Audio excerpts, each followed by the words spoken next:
Sir, sino po sila, sir? 30 Samonte. 30, okay. This is my car. 1993 Honda Civic EG hatchback. So, anong tema pala, Boss 30 nung... The build itself is inspired ng Initial D.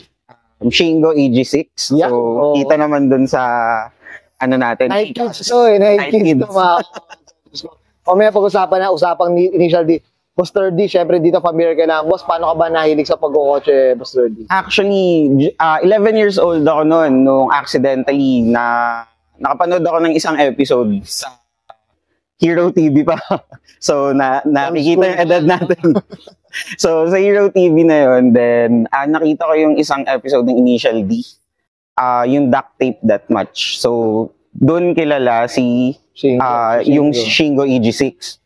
So, wala naman akong idea that time sa Initial D. Akala ko siya yung bida. Oh. So, hindi ko natapos yung episode. Pilingero yun, boss. Oo.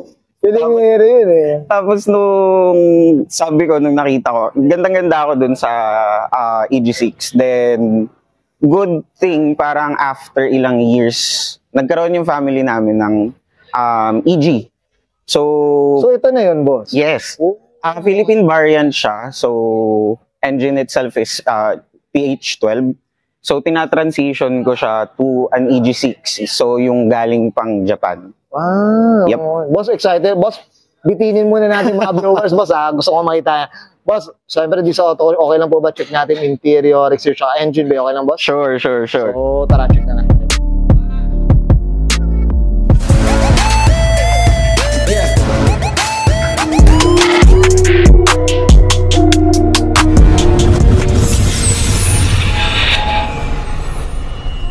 Tough long battery. Tough and long lasting.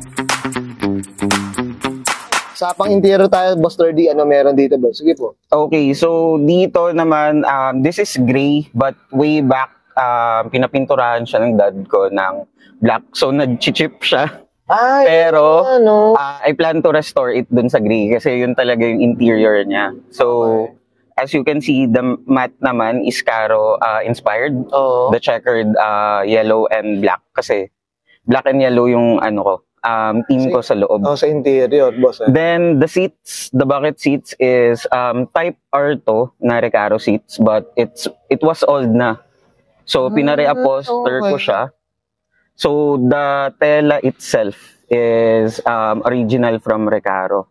But itong center, hindi ko na inano kasi medyo madumi ng yellow, alam naman natin kasi light color siya. Kaya to. Uring to, boss, no? Yes. Ito. This came from EK na Civic. So ni-retrofit lang namin yung railings, no? The bracket para mag-fit siya dito sa EG. So the back seats naman stock pa siya ng PHDM na Honda Civic, but I plan to change it to gathers. Hopefully yung yellow. Alam naman natin kung gaano ka-rare yun. Pa-more ba? Boss 30, Let's go. And then the steering wheel is Monte Carlo. Red stitch pa siya. Hopefully makakuha tayo ng yellow stitch para align siya dun sa interior design natin. This one, hopefully makakuha din tayo ng Momo na yellow. Na horn button. Horn button, yes. And then this one is the Mugen. Ito yung tawag nila dito is the dildo ship knob. Sorry. So this one is medyo rare din siya. Oh, okay. So nakuha naman natin siya sa friend. So medyo mura-mura natin siya. Still price na ang datingan. Yes. Then this one naman, I mean, this speaker is hindi siya normally kasama sa EG, but I want na magkaroon ng tweeter, hindi yung dito kasi medyo bulky yung tweeter niya dito. So nagpa 3D print ako nung katulad nung cover talaga ng side mirror. Then may tweeter. Para it's like the one in EK. Pero yung mounting niya for EG din. For EG. Yes. So, then this one is the 2DIN. supposedly, ito yung pwede mong gamitin if you want a 2-din head unit. Pero syempre, we're keeping it old school.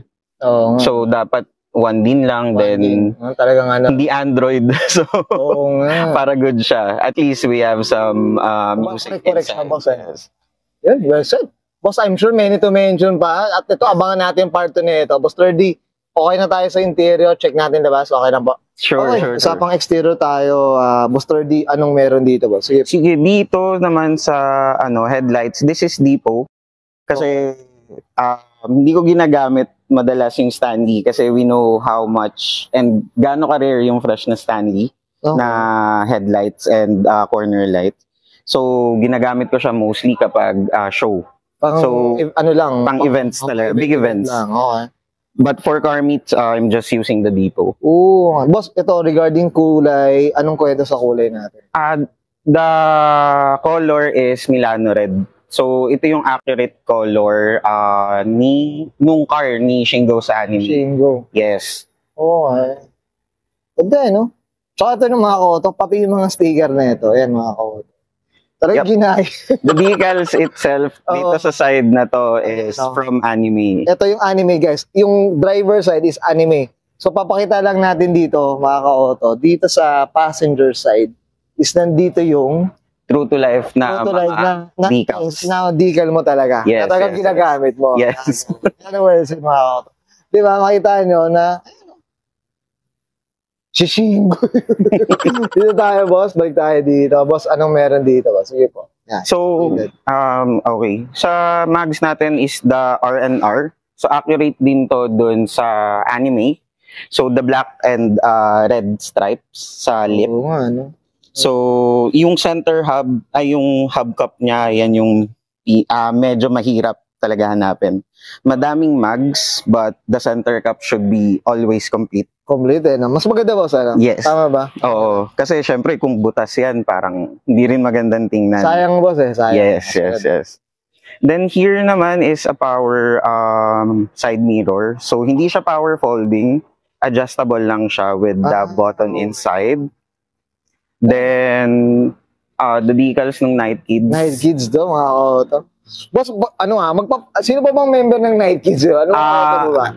Yung R32? R32 at saka yung MR2 yung parang sumikat talaga. Yung bitter yung boss. Yeah. The other, yung ibang mga cars doon, parang hindi naman napangalanan. Hindi napangalanan, boss. Pero silang tatlo yung medyo OG. Yung blue, medyo iyakin yun eh. Iyakin yun eh. Yes. And then the backside naman, makikita nyo dito yung LED long LED na tail light.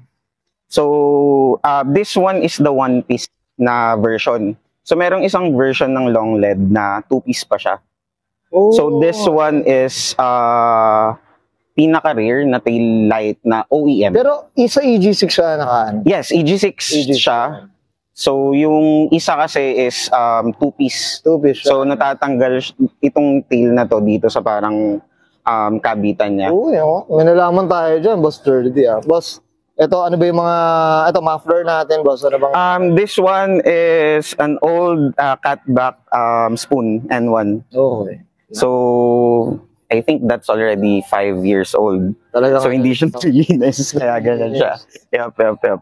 Yun, that's it. Then, sige, boss.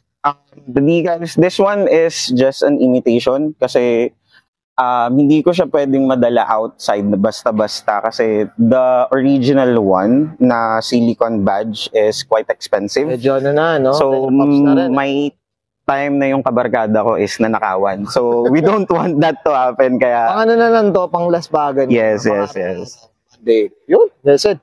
Boss, okay na tayo sa labas. Usapang makina, excited ako. Gusto kong makita. So, usapang engine bay tayo. Boss 30, ano meron dito, boss? Sige po. So, as mentioned kanina, first owner yung family namin nitong car na to. So, nilabas siya 1993, April, pagkakalam ko. So, ito pa rin yung engine niya. So, na-overhaul lang siya ng twice, I think. So, this is a PH12. So, local siya na engine. It's still carburetor. Carbo to. Yes. So, nasira dati yung stock niya na intake. So, kaya nag-retrofit na lang tayo ng para magkaroon, malinis pa rin yung Malinis natin, pa carb rin, natin. okay. Yes. So, this one is K&N filter. Wow. Yan, kahit pa paano meron tayong OG dito, boss. Boss, ako umaaray ako sa KNN, ha. Buti ka pa lumabang ka dyan, ha. kita mo naman yung mga sensors natin, wala kasi still curve. No ECU pa siya, but we plan to change it to B16.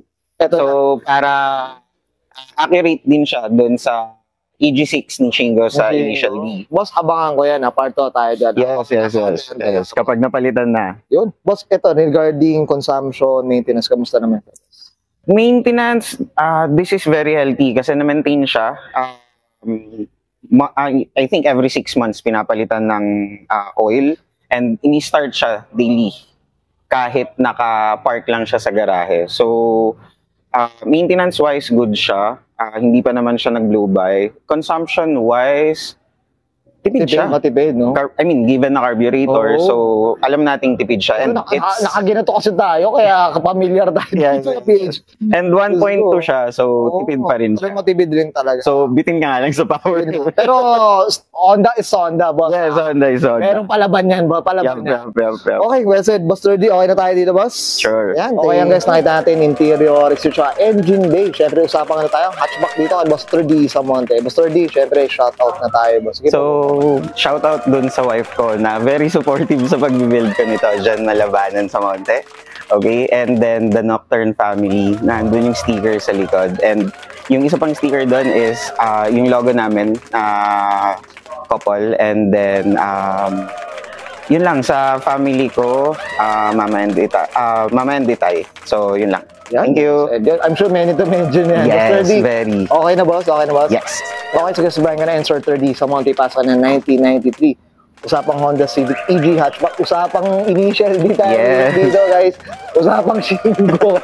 Mga auto. And this is Sara Culture.